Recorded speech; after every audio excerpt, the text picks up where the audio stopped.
All right, Maverick Mindset, Widening the Healthcare Lens, here with Dr. Sarah Logan. I'm Greg Rachowski, and we are interviewing Gene Blake and Erin Mullally from Rising Tide Wellness.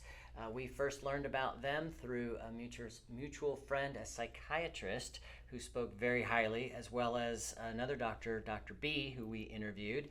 And they said, both of them said, we've got to talk to you guys. And so here we are, and I want to hear a little bit about your story. So start us off, Gene. Why don't you start telling us? I know your stories intertwine a little bit. So They do. First of all, I just want to acknowledge the fact that how the functional medical world is expanding, because both Dr. Smythe and Dr. Bauerschmidt have been in this space for a really, really, really long time, and Erin and I have as well. And I think the way that we're all, like, there's a space for all of it, and we can talk about more as we get into it. But both Dr. Smythe and Bauerschmidt are mostly treating like the sickest of the sick. And what Erin and I, as we kind of, and we'll obviously talk about this more, but what we like to look at ourselves in the platform of Rising Tide Wellness is making this type of care and this way of living and way of being more accessible to more people. And so I'll let Erin kind of start with kind of her story, our story, and what brought us into the space of Rising Tide. She did good. She didn't talk too fast. That's because she's got it in her mind. Yeah. Well, so my story actually began in my younger 20s. I started having a lot of chronic health issues, mainly pain that was daily pain, to the point that as a young PA in New York City, I was getting such debilitating headaches that I would sneak out while I had patients waiting on me in the waiting room, run the 3 city blocks to my chiropractor's office, and have an adjustment and some laser and things just so that I could go back and make it through my days. Oh, wow. So that was the beginning, and then had high blood pressure and started to have other hormone issues. And I only had half a thyroid since I was 22, so I kept saying, could it be my thyroid? And I kept getting the answer, no, your thyroid's fine, everything's fine. And then I moved to Charleston around 30 and had 2 babies within 18 months of each other. And at that point, things really started going downhill. And I remember one time when I was pregnant with my second and fell asleep on the floor, and my baby crawled over me, and that was what woke me up. And I just was that tired. And still then went on about 5 more years and kept going to different doctors, got antidepressants slid across the table to me. And finally someone did identify, yeah, you don't really have any hormones, but didn't do anything about it. And then one day I was driving across the crosstown, and I saw a billboard with Gene's beautiful face on it that said, Really? live your best life. And I got really, really upset because I was trying to live my best life. But I called that practice, and happened to be this easy. But the next day I was sitting in front of Gene, and she listened to my story, and she's like, I don't think you have any thyroid hormone. And that was the beginning of this. Wow. So, and Erin has obviously told the story 1,000 times, and I love hearing it every single time, because it just reminds me how long that she actually suffered. And, her case is that it's not an anomaly. It's more, the population that we get to take care of now. It's more the rule than the exception. And, when Erin came in front of me, and my context for what I could understand with what she had been through was very minimal, because at that point in time, that was 2015. Mm-hmm. Yeah. I had been to 1 hormone training course, and the way I landed in this space was like complete dumb luck, I feel like. But I've been to 1 hormone training course. I knew how to basically do one thing as it related to thyroid health, and I had just started learning about how to optimize sex hormones. But you knew enough to put your face up on a sign. No. Wow. No, here's the truth of that. If we want to be honest, attorney, I Gene. had just joined a practice with 2 70-year-old men. So here I came into the practice, and they were like, "Let's do a billboard." Okay. And they didn't want their faces on it. Well, no, they were on it too. I was just in the middle. Okay. And so I did. I had been to one training course. I literally did not even know that functional medicine was an actual thing. Yeah. And so I was like, all right, let's do the one thing that I knew how to do, which that was address her sex hormones, which is a very relevant thing to do for a woman of any age. And addressing is going to look different for every person, what that means. And then also optimize her thyroid function. And it literally was like somebody flipped a light switch on me.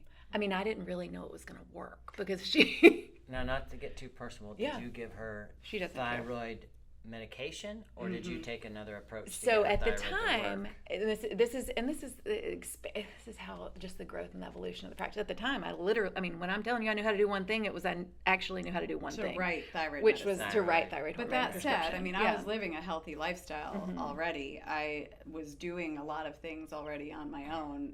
It just was, my T3 was the bottom. Yeah. When I think that's my TSH was always perfect. It was 1.0, which is what you're looking for, and it never changed. And when now 10 years in, knowing and understanding the physiology of it, it makes sense. Like, we can explain as to why that was actually the case for her. And and I think the big critical piece of that is, yes, the thyroid hormone was helpful at the time for her, and it was because she had done so much on her own. She already knew about functional medicine. She had already gone down that path and had made the dietary change, had made the lifestyle change, and now, you would agree, you understand more of why that worked. At that point, you were just kind of digging and trying to figure out, okay, what can I hold on to? Right. Well, and I think in the scheme of things, now we would probably do the lifestyle work first and try to get somebody to the point where they don't need medicine. For me, what the medicine did initially was like turn everything back on in my body. And I'm not joking when I say light switch. It was like I was feeling dead one day and the next day I'm running around. And it was at a third of the dose of what I actually ended up on. But I'm running around hugging people like I won the lottery. Wow. People are looking at me like, oh, my coworkers said, oh, your brain is back. This is so good.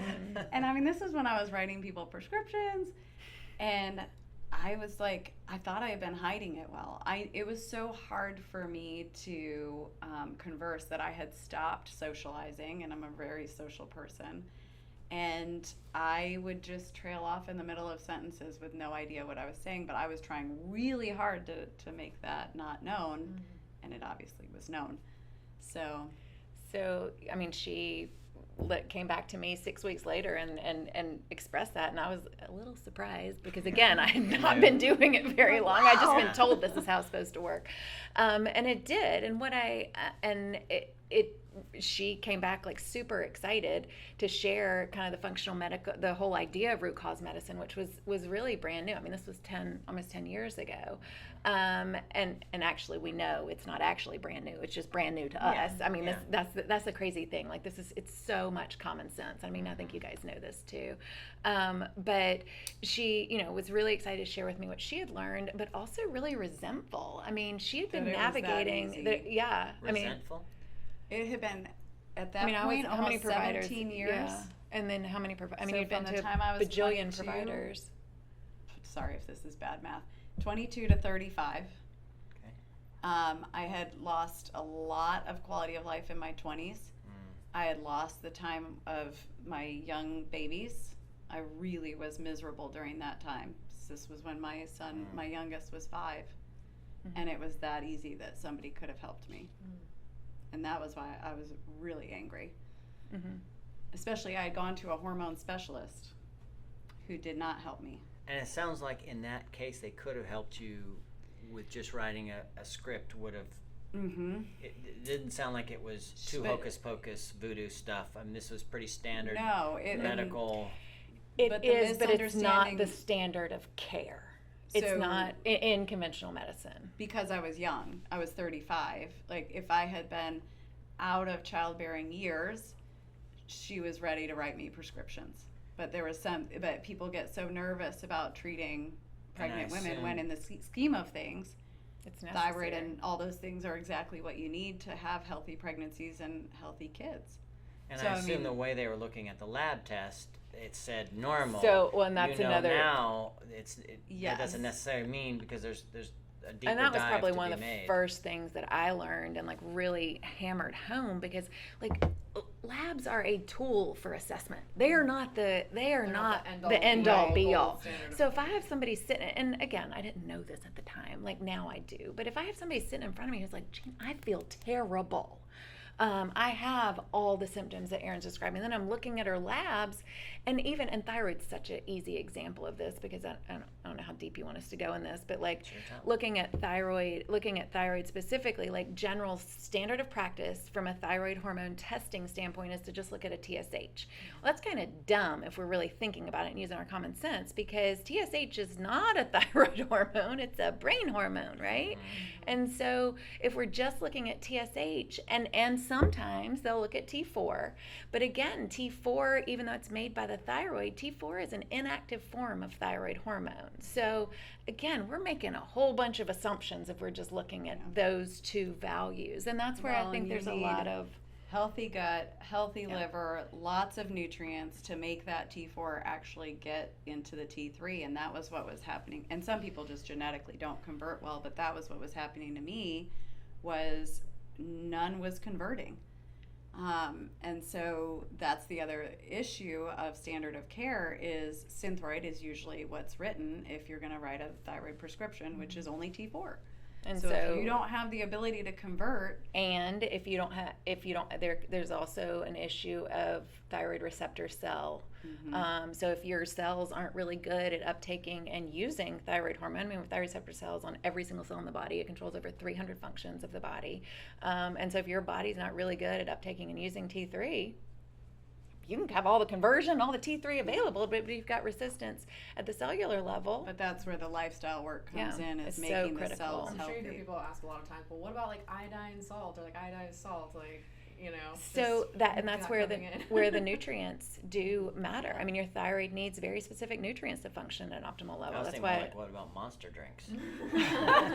Not that. Yeah, not that, but like where liver's important, where gut's important, where intake is important. I mean, where all, and that's what we know now, and how we address thyroid in that way. But I mean, just kind of being introduced to Erin's story, and Erin wasn't the only one that I was seeing improvement in my old practice of like, okay, because this was a totally new way of practicing for me. I trained at MUSC. I was like worked in conventional, just regular OBGYN, and moved into this practice that needed me to do hormones, really just it was better job opportunity, better hours, better pay, and I just had no idea what the world it was going to open up. And also just the impact that you're making on people's lives. Like, that was such a simple thing, hormone-wise, but it was my entire life. Yeah.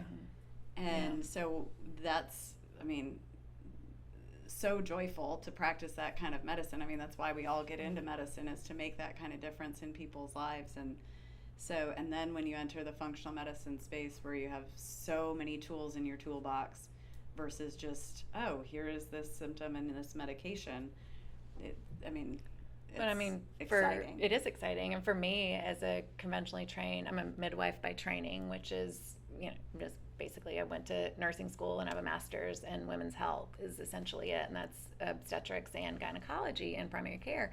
So I worked in a regular OBGYN clinic for quite a while. I delivered babies at East Cooper. If I had a woman come in, if she didn't need fluconazole or birth control pills or a pap smear, like my toolbox, the toolbox was not deep. I didn't have a space to go. And so I see a lot of the work that we get to do now as redemptive, because like so many people would come in. I mean, I told a new client this morning. I was like, if you came to see me and you were over 40 when I was in my old practice, like I would be super scared, because I didn't know I wasn't trained. I didn't know what to do in that context. And that's what functional medicine and the way we get to practice medicine now does. The toolbox is deep, and we will go as deep as you want to go, which is really empowering from a patient standpoint. So, and I'm going to dig into that a little bit. So roughly 2015 is when this happened. Mm-hmm. Okay, and we're in 2024, so big gap there. Yeah. And you So- guys, if I understood the website, started your business in 22. Yeah. So Yes. what happened with your relationship? Nurse practitioner, So physician assistant? we worked for I worked for a practice in Mount Pleasant, and I went to my boss at the time and I was like, hey, I met this really cool girl. She knows way more about this, about kind of this new, because he had brought on a nutritionist, so he was kind of swimming in those waters. Been to a conference Yeah. about, and what actually happened was when I was treated, I turned around to my mom and I Yeah. said, this is everything that you have. And sure enough, she had autoimmune thyroid as well. And my daughter actually does. And anyway, so I just happened to come along to my mom's appointment with Gene because I hadn't seen Gene in a while because I was feeling great. so good. And I said, well, I'm getting into functional medicine. And she said, oh, my boss is talking about functional medicine. You guys should meet. And then like 4 weeks later, I was working there. So he brought her on and we worked together in that practice, and we knew all along, like there in our functional medicine training, like we knew there was a better way to deliver care. I mean, because it was basically, and by the time, this started catching on, like people started realizing, whoa, these girls know what they're doing as it relates to hormones. So we were, Busy. like Erin said, she got an appointment with me the next day because I just started working there. So by the time we left in 2022, it was like a 4 to 6 week wait to get in with either one of us. And so, and what my day looked like was I had 20-minute time slots from 8 o'clock to 4 o'clock. And it was just like going as fast as you could. And I knew in that, we were hitting some people for sure, but I just knew that there was so much more that we could be doing. And Erin was going through, what do you want I was just going to say, and we were working on creating spaces outside of just that patient time. Mm-hmm. To run people through detoxes, to do health coaching and implement different programs.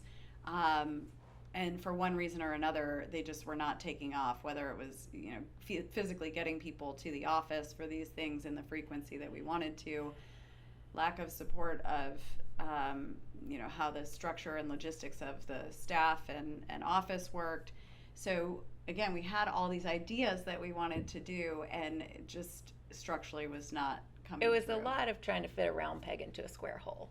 And that was at the time when we went through our full functional medical training in like 2017, yes, all this literature is here. Like this is makes a lot of sense. And the application was just like, how do you apply all these things? Because so much of functional medicine is so nuanced, and like it does have to be personalized. And so how do you do that within an insurance? Yeah, I was going to say we were within the insurance system, and there's so much oversight about what they want to control, and didn't like how much time I was spending with patients.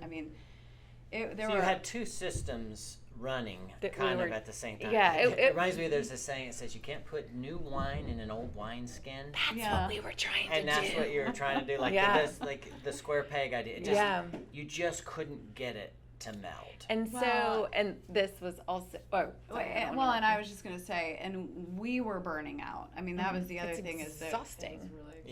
We were losing some of that joy of what we had initially found in being able to help people, just because of how strenuous that was for us. Mm-hmm.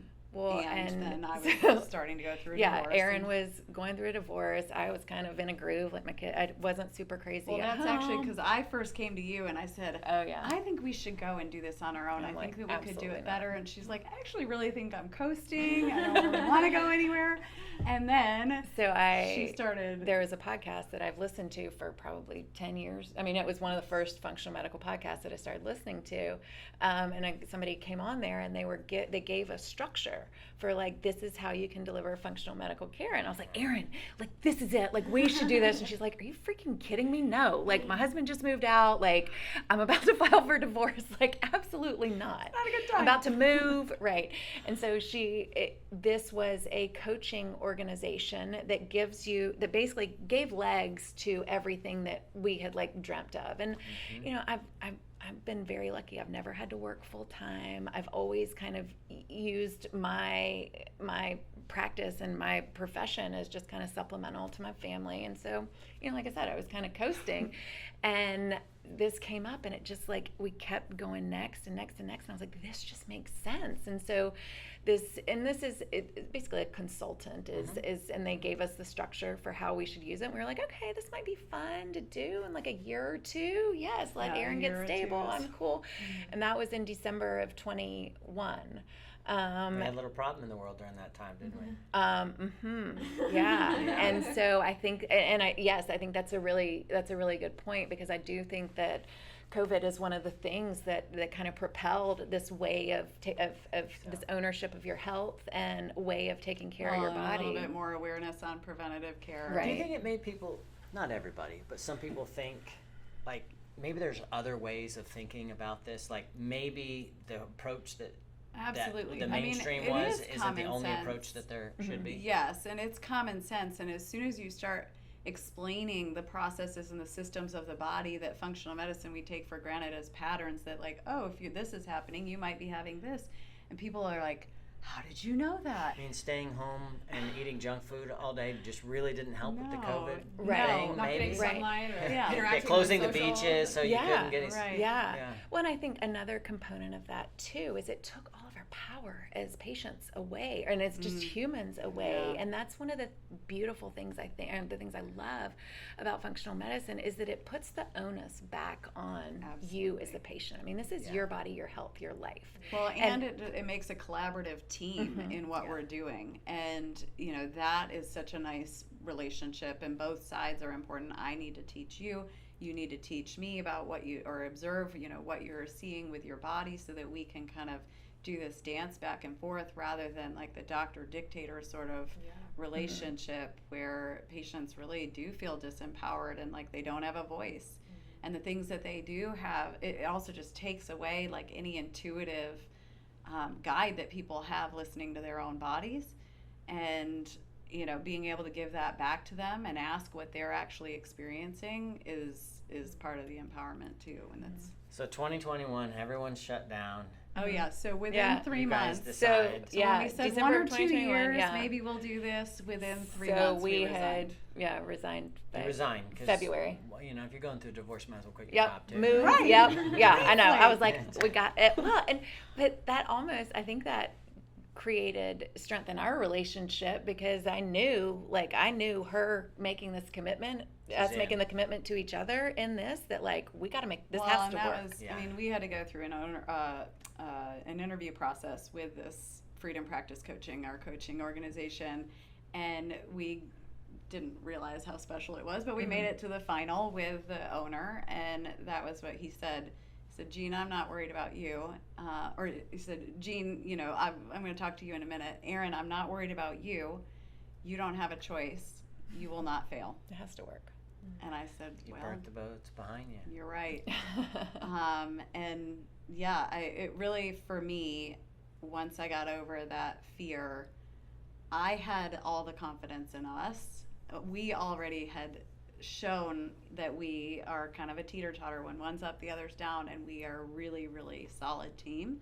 So I had faith in us, and then once we had this structure of coaches to really lead us, I did not think that we had a chance of failure. So you decided to quit your brick and mortar job and go virtual, which I Yes. find fascinating. It's so fun. let's- Like that's Tell us that's about So that. initially, this we was- thought we would just be virtual for 6 months or so while we got on our feet, and then we would find a Because space. this is still the tail end of COVID. Yeah, I mean, A we're in little bit. April of 20 22 is when we It's not opened. quite when we opened launched. yet. Yeah. And she really wanted to get back to some GYN services and different things. So we did have the thought that we would only be virtual for a space of time. However, when you experience that freedom, and I love to travel, so when you experience the freedom of being virtual, we kind of We 6 love months it. in, we're like, And yeah, we're I not. have people that are we're like, not. yeah, I'm gonna go live in like Nicaragua for a month or do this. I'm like, man, I hate that I love using my hands for my job. Yeah. Right. Need a little bit of both. But it's also opened up access to care. For a patient, yeah. Yeah. So I mean, we get to see patients all over South Carolina and in rural South Carolina where people don't have access to this to Yeah. this information, or they're Instagram doctoring themselves, which is confusing as hell. And so, we're able to connect with those people and connect. And another part of our work and a part of the structure of what we do is frequent check-ins. Like, there's accountability built in, and there's really like being discerning about what's your role as the patient and what's our role as the provider. We say this a lot, like the way this relationship should feel is more like a athlete coach scenario versus like a doctor patient. Like, you've lived in your body for X number of years, like how your body works best. And so it's really just like what Erin said, like tapping into that intuitive nature and helping. Like, you've still got to do the things you've got control over: nutrition, sleep, movement, how you're managing your stress, what your relationships look like. And then our job is to come in here, you bring us back that information. Our job is to come in and see where we can level the playing field for you and make your work more fruitful and more productive. Well, and teach some of the things that you don't know. Right. Because, I mean, there is some intuition, and then there is, I have no idea why this is happening. And so the more information that people bring to us about how they're feeling when we're doing certain things, then the more that we can say, okay, stay the course or pivot, and then that gives us new information. And it's just, again, it's that kind of collaborative walk together that I think is really important. And then the other beautiful thing that having this much time with people has allowed is diving into the emotional side, the mental and spiritual part of our wellness.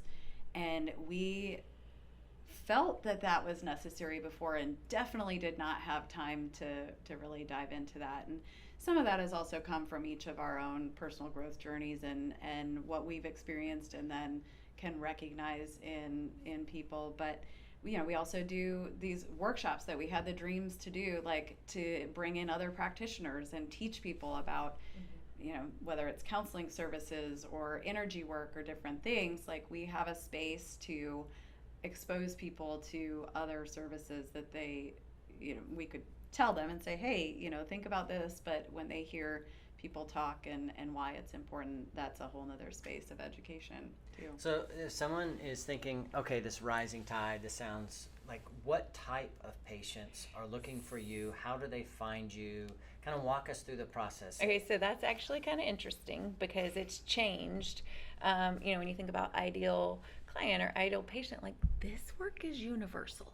We have practice members ranging in age from 17 up to 80. Men, women, and families. And families work together. People work yeah. together in our programs. So, it's the way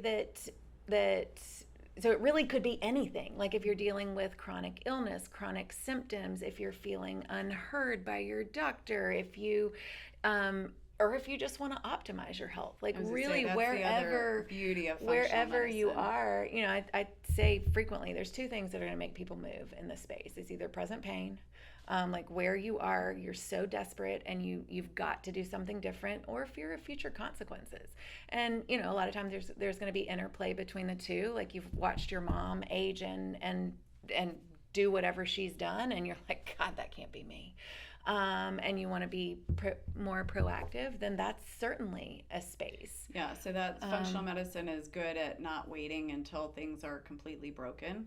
Until they're off the actual lab charts. Right, Yeah, until yeah. they're off the lab charts. And just saying, I am well and I want to either optimize and be even better, and I don't want to have disease like what I've seen.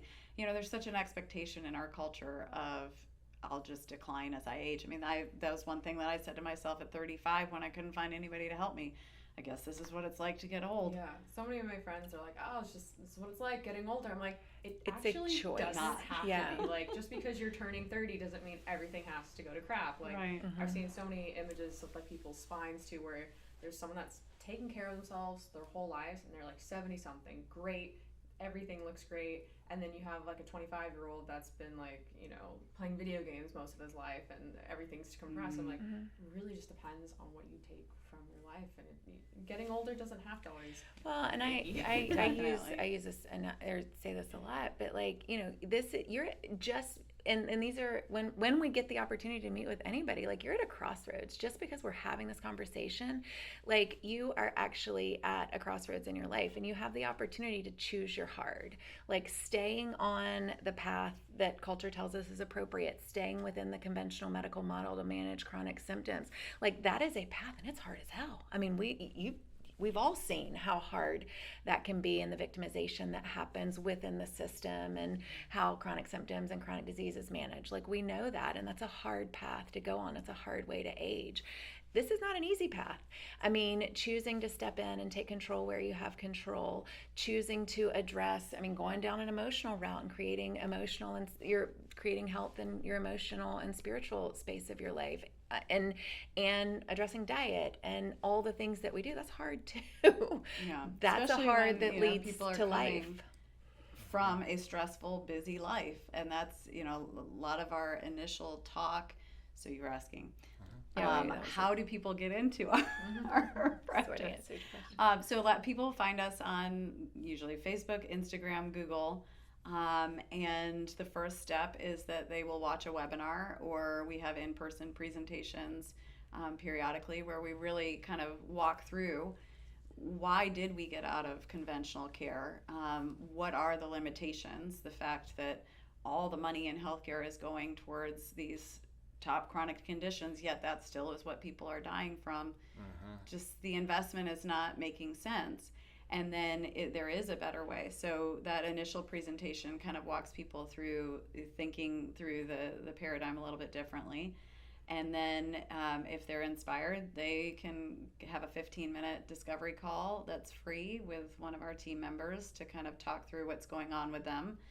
See, does it feel appropriate for them to move on to the next step, which is a paid visit with me or Gene. About an hour and 20 minutes long, and we are really going to dive in at that point with if they have a spouse or significant other, or if they have another friend or family member or somebody that knows them well. We want somebody with them as many times as possible, because that helps us to really get to know them, to understand them. And it's amazing the observations that the other person comes up with that are sometimes aha moments that really help us if we're coaching that person to understand kind of how they tick. So that visit is not really a traditional medical visit. We're going to talk about the things that are impacting their lives the most, but it's more to get to know them, to understand, are they in a space where they're ready to make change, where they're ready to choose this other hard. And if we feel like it's appropriate for them, then we'll offer a space in the practice, and they have the choice to come along. And so then usually we do not do fee for service. We don't do visit by visit. We're package based, so you're signing on to work with us for a specific amount of time to walk through a curriculum and coaching and medical visits and labs and all the things. And I think that's so important too, because obviously with chiropractic it's a little different, because you do an adjustment, you can kind of sometimes see instant results, which is really cool, but it is ultimately the long game with things. And I think some people are like, it's been a month, I don't see any. I'm like, it just takes a month to even see one slightly change with that. And we have one patient who's like, isn't there a pill or something that I can do to have this instantaneous change? I'm like, no, healing takes time, and you have to actually set the time aside for it. It's not going to just happen overnight. If it did, if I knew that answer, I would be not here right now. I'd be on my private island or somewhere. Yeah. But I think that's just so important. Again, it's not you're not paying for service. You're paying for our expertise and our coaching ability to help you through this and our care. That's the thing. I think our mission has been, we want to deliver a healthcare experience like nothing anyone has ever experienced. And we just had an email come through of someone who joined this week, and the communication from our team that she's already experienced, she's feeling so held and having hope where she has not had hope otherwise, and she's just getting started. And that's, the care is really, really important to us. So if we take this hypothetical person as an example, she calls, she goes through, she watches a recorded webinar, gets an idea, comfortable with you guys. We're live sometimes. Or live. Then she has her 15-minute call to see, and then she gets with you. She gets her meeting for 120 minutes or so, an hour and 20 minutes, and then build a program for Right. her. Right. When you say a package. Okay, 'Cause so you're everybody's wanting to know what that different. looks Yeah. like. Well, Sorry. tell me if I'm understanding it. Okay. I'm summarizing so what the I think I hear package you we're say. going to make based on, from our years of doing this, how long is this going to take for them to get to a meaningful place of change? Do we need, there's a whole bunch of testing available in functional medicine, and we don't do kind of a lot of the bells and whistles, but we will pull in some different testing that's necessary outside of traditional labs. So we're kind of assessing, do they need a mold test? Do they need a stool test? What kind of time is this going to take? And where do they do these? Like, let's say this gal, So So either you they're don't have a clinic. Where tests do they go? that will come to their home, or they're going to a LabCorp location. So LabCorp, we're not okay. using LabCorp. It's not, because then people, I want to use my labs, through insurance. No, you do not, because there are ways to do it so Much cheaper. much cheaper. Tell me about that. So we're contracted with a company called Avexia. And that company uses LabCorp as a phlebotomist, but they are basically doing labs at cost.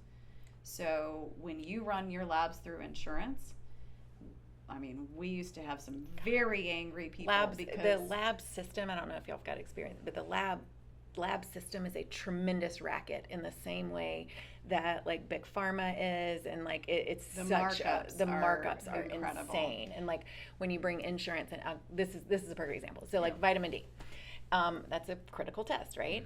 It's a $35 test to run. Okay. and in ours, I don't even think it's that yeah. much. Okay, so what I've seen is, especially, and it's trended a little bit better now, but generally, and especially when we were back in insurance, vitamin D was not a test that insurance was like, yeah, you need that. And so what would happen is the way insurance would bill up to, and I've seen it billed as high as $440 for a vitamin D test. So what would happen in our old practice, we're like, yes, you need vitamin D. They're like, let's run it through insurance.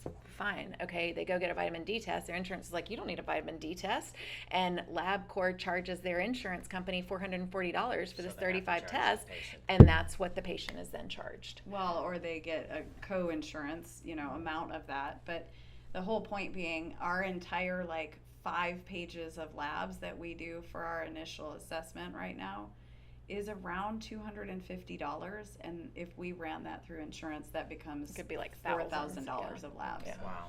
So that's the thing. I think sometimes people have this mindset that they can't get out of the insurance model, and sometimes you have no idea the value that you're going to get if you do make that leap. So anyway, we're assessing, what is it going to take for this person? We're also, during this visit, assessing, is there emotional work that has to be done? Because I know somebody could do a lot of work and all the things that we ask them, and if they've got some underlying emotional things or are in a toxic relationship or whatever it is, they're going to come out the other side of this and go right back to where they were. Isn't it amazing how the human body's that way? Even with neuropathy, it's a metabolic issue, etc. I find people that if I had a choice to see who would have a better result, and somebody that had a high stress or a poor diet and they're just not following it, I'd pick the poor diet person. Oh my gosh, that's so. I had this conversation with somebody this morning about her endometriosis. She was like, God, I didn't have one symptom from endometriosis, and I had spent enough time with her. I had read through her paperwork. I was like, you want to know why? The way you manage your stress, and the way your lens that you're looking at the world, and the way that you show up for yourself and your people. It's how you process external circumstances. So stress is the number one driver of disease. Yeah, I believe it. And having to sit someone down and just talk about that, it's strange for people, I think, and for all of us, because we all have stress, to realize how much of an impact that has. Oh, and we break it down. I say this all the time, it's physical stress, and what physical stress looks like can be so different for everybody. It can be like your alarm, you like crashing out of bed because your alarm went off and you weren't ready to get up, and then you've got to come downstairs, get the kids up, get them to school, and get to work, and you're sitting in traffic. That's and all. checking your emails. Right. Well, yeah, while you're checking your emails and responding to texts and making phone calls. That's physical stress that your body's under, or it's a super labor intensive job, or overworking out, whatever the physical physical stressors are, that's going to play a role. You've got emotional stress, and that's in whether it's currently going on or whether it's something our bodies are going to hold on to, right, and eventually physiologically and physically manifest emotional stress and trauma, and that's both big T trauma and little T trauma. Chiropractors say that subluxations are caused by three things: thoughts, traumas, and toxins. And so, like, a lot of times, most of the time people associate it, with like, oh, like, you get hit, you fall down, like sit in poor posture. But I'm like, stress, like, my body personally, I'm like, I can run 1,000 miles, lift weights, do all the things. Physical trauma doesn't do that much to me, but if I'm stressed, I'm like, my shoulder hurts, my knee hurts, this thing. And he's like, are you stressed? I'm like, I can't be that. I can't be that. Yeah. It's just so manifesting true. there. Well, and then you put environmental in there as well. I mean, the air we breathe, the food we eat, the water that we drink, all of that. And our body's not going to be able to discern, like, Just physical. goes in a big It's just stress all bucket. into a stress bucket. Do you find it kind of interesting though? You don't have to solve all of the problems, but if you change Come from enough, the roots. you create enough room for the body to heal itself. Whether it be just a little bit of stress or a little bit of diet or a little bit. Which is why, that's what we love right now of this system that we've created, is it will help 85 to 95% of the people, because the same roots can go to all the different, this symptom for this person, this symptom for this person, or multiple symptoms for the same person. You just got to start at the bottom. Okay, so let's say I come to you, and I go through your process, and you see in my history, I'm on blood pressure meds, I'm on cholesterol meds, I've got a poochy belly, a little lethargic. The typical medical might be just to make sure the blood pressure is good, make sure the cholesterol is good, make sure I'm not quite hitting the diabetes level, and then I would be good. I would think that would be pretty common. That's not meant to be put down to anyone, but I would think that's pretty standard of care. Yeah. What would you guys do? So this is really fun. Well, first we want to know, what are your goals? Oh yeah. So She's she's ready. I'm to like, jump I'm in. ready to fix you, which is not, That's what which is not the people come MO. to us and like everything So hurts really I bad. know. We're a working work on in this. progress. But no, that is You're the yin and the yang here. so. In the initial visit, we want to know, what do you want from your life and your Well, body? how 'Cause are if- these things? How is the blood pressure? How is the cholesterol? How is you dancing with diabetes? How is that affecting your life? Well, and if I didn't, let's say I would just say, oh, I don't want to have a heart attack. My dad had a heart attack. I know I need to lose some weight. I don't really want to be sick. I don't need to be a jock, but I don't want to be sick. I want to be healthy. Yeah, and so then the question is always too, is your goal to get off of these medications, or do you feel better being on the medications because that mentally is kind of How a you've safety been net? indoctrinated. So, but only because Well, should I be off the medications? If I was to ask you we that, would love for you to we be can off figure them. it out. I mean, Yeah. I mean, is It it possible depends. for me to get off Yes. the We'll see. medications? Yeah. My father had it and my mother So had it. for the most and- part, Wait, I wanna yes. say something. Okay, you go. So one thing that I think is important to point out, you brought it up. Oh, my dad had this. My mom had this. Well, and I Yeah. say this a lot. Like, you're also probably a product of the 90s and early 2000s when the party line in the medical system was genetics. Like, don't you, don't. Versus nurture. Right. If your mom had it, then you're likely going to have it. And what we know now, and you probably know this, but that it's more of an epigenetic component. So how does your environment interact with your genetics? Explain that for a minute. Because people would think my genes are my genes, right? And what you're saying is So no, your not genes necessarily. are, for any disease, never any more than 25% of the picture. And Most some of the are time, less. more to like 5 to 10%. So your epigenetics, epi means, the things around, the things that are around your genes and impacting your genes, triggering them or not triggering them, means they can turn on or not turn on. So, And then you can turn them off. and if they have turned on, then a lot of the times you can turn them off. So in functional medicine, we look at all disease as a spectrum. You can either be walking towards a diagnosis and cross the line, and even if you're on the other side of the line, you can also turn around and walk back. Okay. Yeah, no, So- this is so funny because we each do a health coaching group that our practice members show up to, and we do a lot of group work.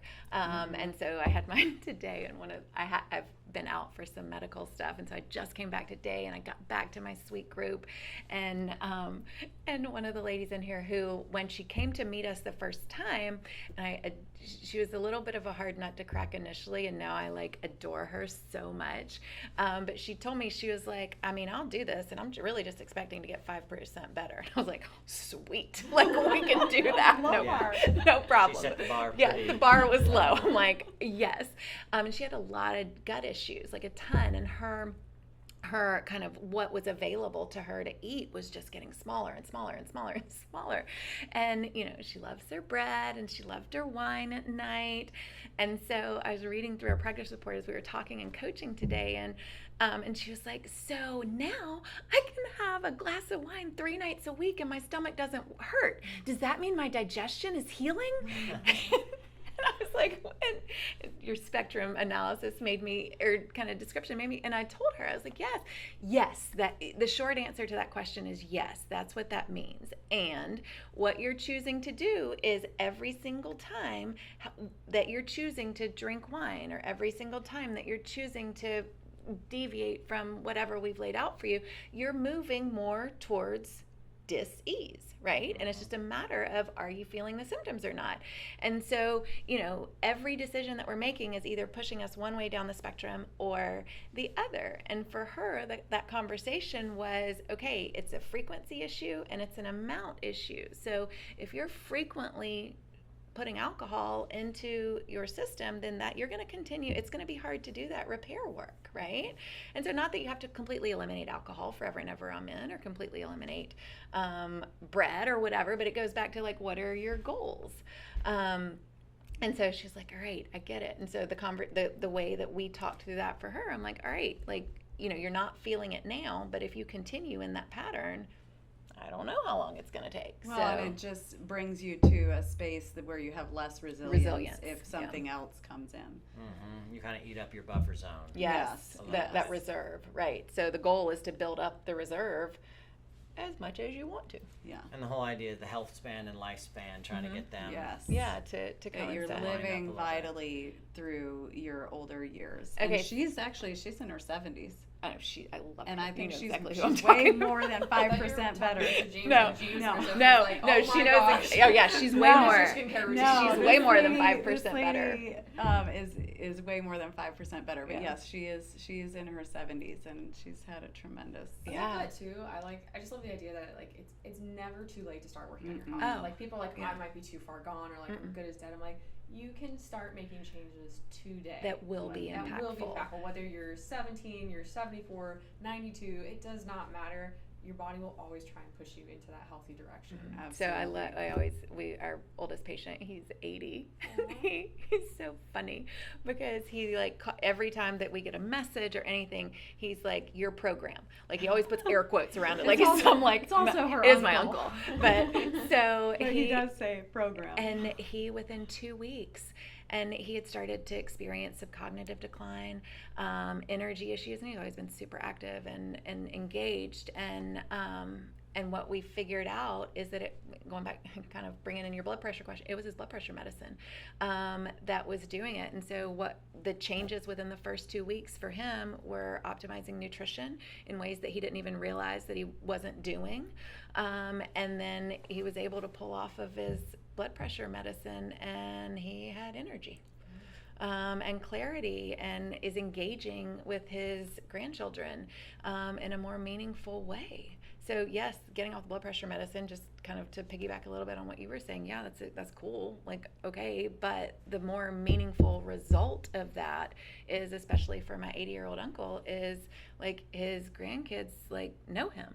His kids are maintaining relationship as he's moving into his 80s, which is incredibly powerful. So how long does your program tend to like a ballpark? Like It varies. For us, it's like around 3 months is like when we kind of do pedal to the metal, hit everything hard with changing things, and then we start to kind of taper it off of them. Is it still case by case, or It's case by case, but it tends to be 6 to 9 months for us, and then there's a maintenance option. which most people continue on. So, we're not kicking them out the door at the end of the program. Yeah. But at that point, we expect them to be in a space where they're not needing all of the care, because we want to care, as much for the next person. Wait, let's go back to his question and just talk about the medical stuff, because that's fun too. I mean, yes, all the goals and that's critical. So I don't want to supersede that. But okay, what was your problem again? I forgot. Diabetes. Blood pressure, diabetes. diabetes. Oh, you're almost diabetes. I'm almost. My sugar's a little high. My belly's a little big. Fat. My You're a little cholesterol, tired. Okay. I'm a little tired. Low libido. Little high blood pressure. High blood etc. pressure. Okay. The typical. She's like, yeah, and your libido is probably terrible. So someone in their mid 50s, early 60s. Okay, are you a man or a woman? Man. Oh, I'll let her do that. You prefer women.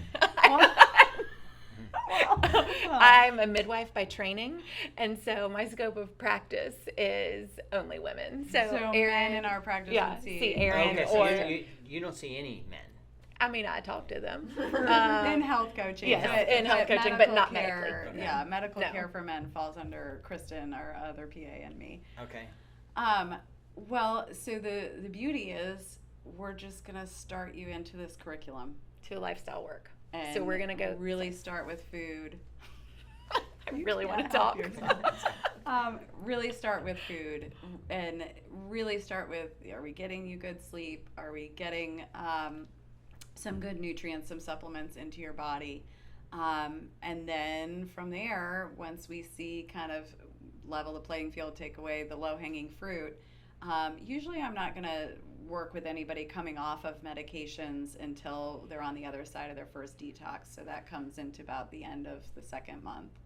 But at that point, I'm not going to pull them off necessarily if they're under close care with a cardiologist. I'll say, this is my suggestion. Yeah. Please let them know you're doing an extensive lifestyle program. And usually we've got the labs all ready to back it up. Say, here, take this to your cardiologist and say, So you're doing pre and post labs often. Oh, yeah. We're doing labs usually every 4 to 6 weeks. In the Okay. beginning, to get that And they stability. do their own vitals at home. So, like for somebody with blood pressure, so Yeah. like we'll just use my uncle as an example because that's just what we were talking about. But you are responsible for checking your blood pressure, logging it in, and then we track those trends, and then we'll say, okay, like if you're on whatever 50 of losartan, we'll be like, all right, now things are stable, you're feeling good, let's go ahead and back that down. If I'm being honest, if your medication profile. I'm not giving you medical advice because I can't give men medical advice. Well, I'm not on any But of those. I I'm did just make kidding. it up. I'm so just kidding. You can give me No, I'm make-believe just kidding. advice. But the statin would be the one that I would go after first, and you would probably do that before detox, would you not? I mean, once you look at a cholesterol profile. I'm going to rabbit hole that a little bit. Why would you get rid of my statins? Isn't that going to help my heart? How old are you? I'm 52. Getting rid of your statin will also help your blood sugar. So, no, I would usually actually wait until after. This is always where we're like, Yeah, we're like, you do that? Because there are nuances to the way that we practice. No, I usually wait until after detox, because what most people don't know about cholesterol is it's a mechanism of the body trying to protect you from toxins that are in your liver. So when you are making cholesterol molecules, you're usually enveloping toxin molecules in that cholesterol. So if we want to get cholesterol to go down, then we need to remove toxins. First of most toxins that people need to remove is sugar. And then when we put you through active detox, then we're cleaning out the liver. We're usually improving the liver enzymes, improving thyroid, oftentimes improving testosterone and some of those things, which all then help you manage your cholesterol better. So generally, I don't do it until after detox. So one other piece of that, do you have muscle and joint pain?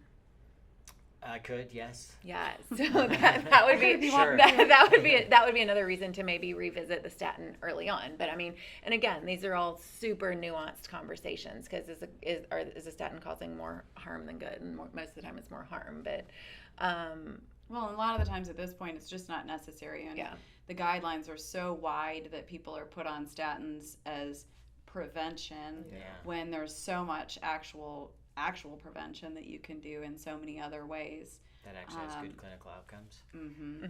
So it sounds like if someone wanted to use you two as their primary and didn't want to have a primary, could they literally give up their primary? I'm not We're Yeah. not saying anyone needs to do that. Yeah. I'm just asking. So, sort of. And this is, again, because we have relationship with the people that we get to work with. So we have the opportunity to help them navigate the conventional healthcare system. So it depends. So I'm trying to think yesterday. This is a good example. So yesterday I have a post-MI, 10 years post-MI, client who came. Say maybe what MI is. Heart attack. Okay, so it's 10 years ago, someone yeah, had a heart she attack, had a- and now she's a patient here. She had a heart attack at 46, and she needs her cardiologist, like no question. Because if we were to get into any acute situation, she needs her cardiologist. I'll use my dad as another example. He's had a history of cardiac issues, and he runs through all of our stuff. And if he ever needs surgery, he needs cardiac clearance. If anything medically comes up, they're always like, "Oh, you need to see your cardiologist." He's been burned by that. So yes, they need to maintain. And our party line is like, you need to maintain relationship with a primary care. And we have Also people because that we don't see you for we don't see acute you in things. person, and we don't see you for acute things.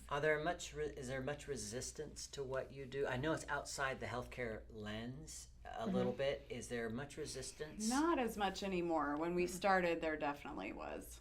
Like we get It's getting more people who are seeking, who are desperate, and who want change. Yeah. And that's only in South Carolina, because I have a lot of friends and people that I know, obviously, that live out of state. Like, if they wanted someone like your expertise, is that like, could you recommend them to out of state, or how does Yes. that kind Well, of... so we actually do have people from out of state participate in the wellness side of our program. We just Okay. can't write prescriptions for them, and so a lot of the Gotcha. times we'll act in a consulting way to help Okay. them find somebody similar where they are. Okay, because I know a lot of people listening will be like, okay, if I'm originally from California, like, you know. If Well, yeah, and there's a things like lot of that. functional medicine It's- in other states for sure. So, yeah, I mean, we trained with the Institute for Functional Medicine. You can go to ifm.org and use their Find a Find Practitioner. Okay, cool. Yeah. Perfect. As we wrap this up, Yes. is there anything else that you would want people to understand about what you're doing, how they go about getting you, what? I think the biggest thing for us from a mission standpoint of Rising Tide is twofold. Number one, there's always hope. If you are willing to pour into yourself and really want things to change, that is possible for you. So believing that. And then the other thing is that, and this kind of ties into the name of our practice is Rising Tide Wellness. And we came up with that from the John F. Kennedy quote, "A rising tide lifts all boats." And what we've seen over and over, and this is both personally and professionally for us and for our whole team, like once one person starts to make change in their family, that 1,000% filters down. Or rises up to everyone Yeah. else. Yeah, Lifts yeah, everyone else. yeah. It's everyone in the family. Yeah. It's contagious. Yeah. Well, I love it. That's exciting.